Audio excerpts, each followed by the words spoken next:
Hello, everyone. My name is Caitlin Bailey. Today, I'll be presenting my entrepreneurship or entrepreneur's toolkit assignment, payment to others. This is for ENT 630. First, I want to start by defining accounts payable or letting you know a little bit more about what accounts payable is. It is money owed by your company to your suppliers. So this is not only the supplier of your goods and services. This is any of your vendors as far as your utilities, your service providers that keep your day-to-day operations going. This is short-term debt and it is considered a current liability. I would like to talk about the best ways to manage payment to others, and that is to use technology, which seems like a no-brainer here in 2018, but we are starting to see a shift to go past even using simple spreadsheets. There are full applications out there that companies are starting to adopt. One of the ones that I'm actually more familiar with is QuickBooks. Also, there's AvidXchange, SudiAP, and Bill.com. So there are even courses out there to learn these applications because of how important they are to mainlining and streamlining the accounts payable process. Another best practice in managing payments to others is to simplify the accounts payable process. By simplifying the accounts payable process, you would give more liberties to your accounts payable staff.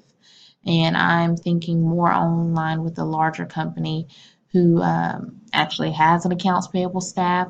But by giving them more liberties, I mean that you are allowing them to make more decisions as far as how the invoices are paid, how they are negotiated.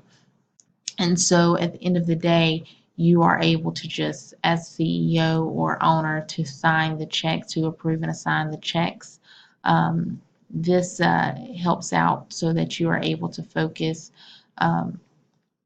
in other areas of your business. Also, it is a good practice to reduce the number of times that checks are issued. This is kind of sometimes referred to as a check run.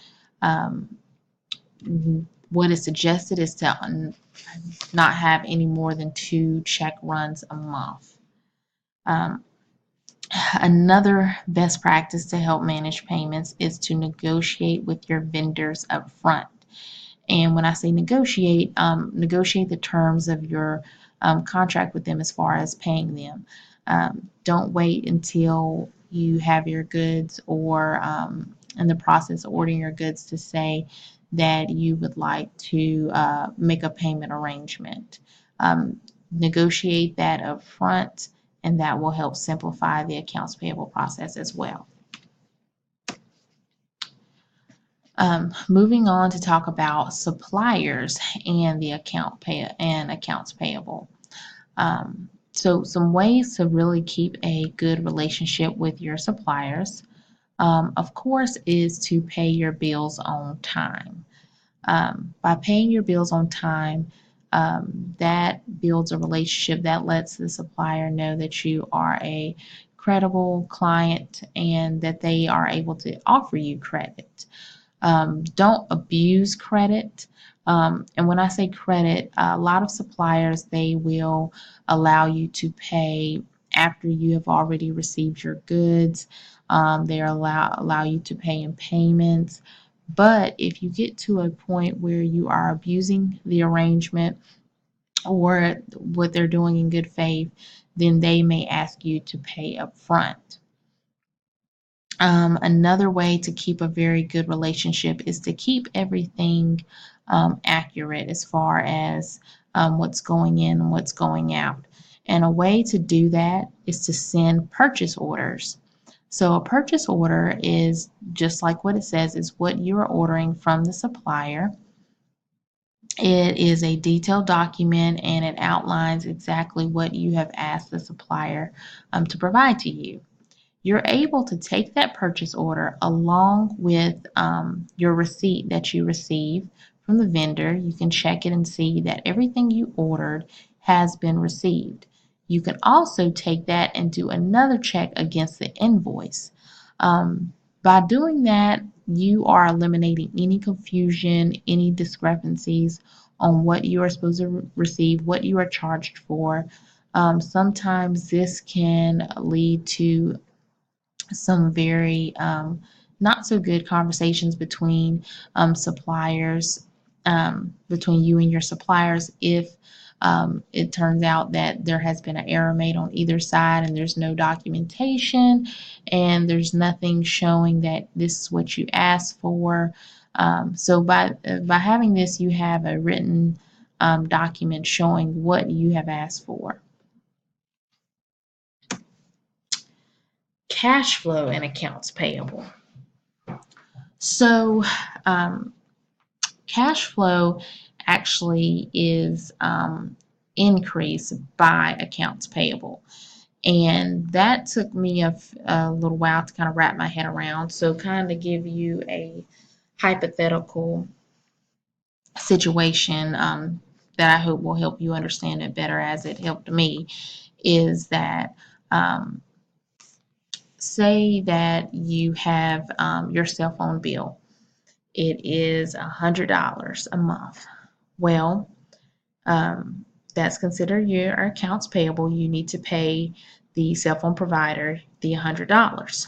But if the vendor says to you, you can wait and pay next month, then that you're able to keep the $100 for this month. So that increases your cash flow for this month. So accounts payable actually helps your cash flow. Another thing that would help your cash flow as far as it pertains to accounts payable is to not make any late payments, which is a no-brainer, but that you need to realize that when you make them late payments, that there's fees associated with that, so that you're basically giving away money because you did not pay your payment on time. But in that same instance, also don't make early payments. Making early payments reduces your cash flow. Say that you felt that you had extra cash and you wanted to go ahead and pay the bills very early and upfront. Well, by doing that, you are not preparing yourself for unexpected expenses.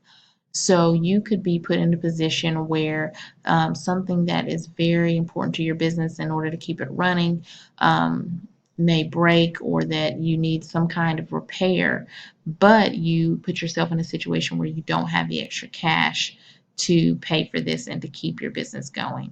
So do not make payments too early. Also, look out there for discounts. A lot of vendors, they offer, and this isn't really considered paying early, this is considered reducing the amount, the time in which you pay your vendor off. So a lot of times they'll offer discounts and say, if you pay, I know you're on monthly installments, if you pay quarterly, if you pay biannually, you eliminate your installment fees, or we're able to give you 10 to 20% off. So look for discounts, that can also help increase your cash flow. Do not make duplicate payments, which sounds easy, but it's not as easy as it sounds. A lot of times when you don't have a big accounts payable department, you only have a few people that handle the checks or the invoices coming in. It can be very easy to make a double pay a vendor.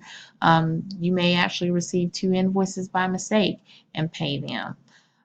Another tip is to pay by invoices only and not statements.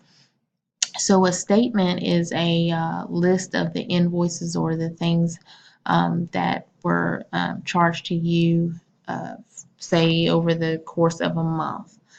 The thing is, if you look on that statement and you see where you haven't paid anything for one of the invoices, it's really quick to pay off of that statement.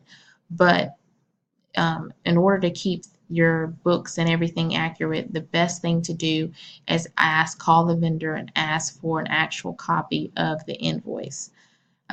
So those are just some tips to keep your cash flow, uh, increase your cash flow, and manage your accounts payable and payments to others